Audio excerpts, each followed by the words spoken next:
Welcome back to Shnayim Yomi Parshas Noach Chamishi. Okay, so now HaKadosh Baruch Hu goes and he makes a bris.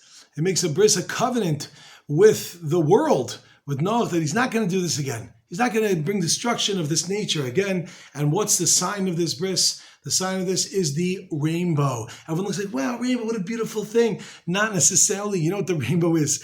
Rashi tells us that the rainbow is that Hashem is reminding us that when you see the rainbow, that something's not going right over here, and really Hashem would destroy, but he's not going to because he made a covenant over here. Since Noach was scared to have kids, he said, how do I know? What's the point to be doing this? And we're just going to destroy the world all over again. I don't know what to do. So Hashem says, okay, I'll tell you what, I'm not going to go ahead. I'm not going to destroy the world again. And therefore, this is the bris that's happening over here. Now, it's actually written, when it says it's done for the generations, Ledoros, it's written chaser, it's missing vav, the vavs. And the reason why that is because there were actually some generations that didn't have the rainbow, because you had tzaddikim, gemurim that were living during that time, such big tzaddikim. Who were those? That was in the generation of Tzidkiyahu HaMelech. Chizkiyahu HaMelech, as well as the time of Rabbi Shimon Bar Yochai, and they didn't need the rainbow because they were such tzaddikim, so they were able to go ahead and to protect what's going on over here. That essentially boils down when it says this is the rainbow, which is going to be. Now, just an interesting thing to note, that when we go and we see beautiful things, you know, if there's a bracha to make when you see an unbelievable, amazing, beautiful thing, that doesn't mean that you're chayev to go and see the thing, although Hashem wants us to enjoy this world, but there's also very important things to do, Talmud Torah, mitzvahs, things to be involved with, and the person involved in these Torah and mitzvahs, so maybe they don't have the time to go ahead and to get involved with like touring and going and looking along. And we know famously, Rav Shamshon Raphael Hirsch one time was getting up to go to Switzerland, to make a trip to Switzerland. He's living in Germany, and his Talmidim say, where are you going? He said, I'm going to Switzerland. He said, why?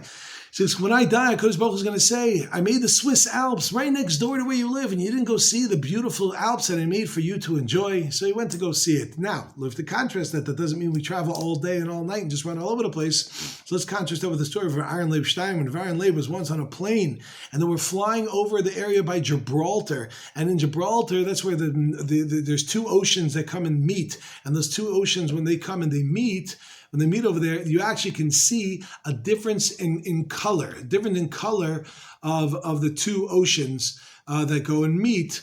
And everyone was like, wow, they were looking at it, and there was just it was so beautiful. So they go and they say, they say the bracha, bracha, HaKadosh Baruch Hu, what are you doing? Amazing thing, such a beautiful thing, the Atlantic, the Mediterranean, they go and they meet over there. And Rav Aaron Leib, he didn't continue, he just continued learning, he didn't even look up. And they said to him, Rebbe, shouldn't you make a bracha on such a beautiful thing? He said, yeah, if you see it, you should say it, but that doesn't mean you should stop your learning to go ahead and to see it, right? Like the Mishnah famously tells us, that someone who's in the middle of learning, he looks up and he says, wow, what a beautiful tree. It's true, it's a beautiful tree, but Maschaya Benafsha, why'd you look away? Once you looked away, say how beautiful it is and recognize it. But maybe we should hold our focus on what we're doing. So recognize that maybe the rainbow can teach us this lesson a little bit. It could be a beautiful thing, but maybe you're not even supposed to be looking at that particular thing, and recognize that it's a sign how HaKadosh Baruch Hu is keeping his bris, but maybe we have to be upping our game and making sure that we're doing better. Okay, my friends, join us next time on Shnayim Yomi.